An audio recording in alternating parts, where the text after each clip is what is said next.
Qaz ümumiyyətlə baxın, qaz Azərbaycanda pulsuz olmalı. Bunu qoymalı desinlər ki, pro-kommunist danışır, populist danışır. Nə populist? Sovet dövründə qaz pul verən var idi. Nə də o, Sovet dövründə çıxartdığımız qazın hamısını Rusiyaya verirdi. Yəni onun tör-töküntüsünü Azərbaycanı dolandırırdı. İndi qaz bizə çatmır. Sovet dövründə biz qazdan məşdağa gül əkirdi, düzdür?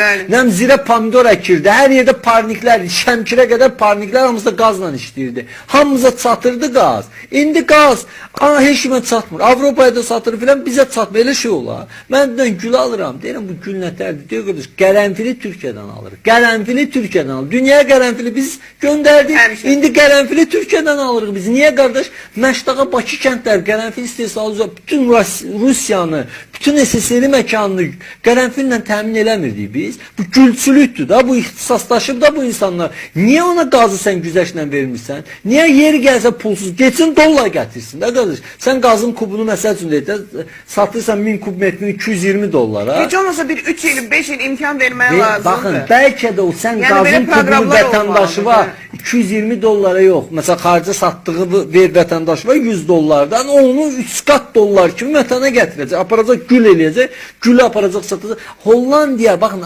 Azərbaycanın yarısı boyda da deyil. Yarısının yarısı boyda. O dünyaya gül bazarını tutur. Meyvə və gül. Yəni bax bizə nə olub? Bizim axı varı biz zəfəran var. Kürümüz var, dünyanın biyan var. Yəni bu biyan ayson, biyan ümumiyyətlə unudulub, biyan işindən məşğul. Yəni bu məsələlərdə barama var.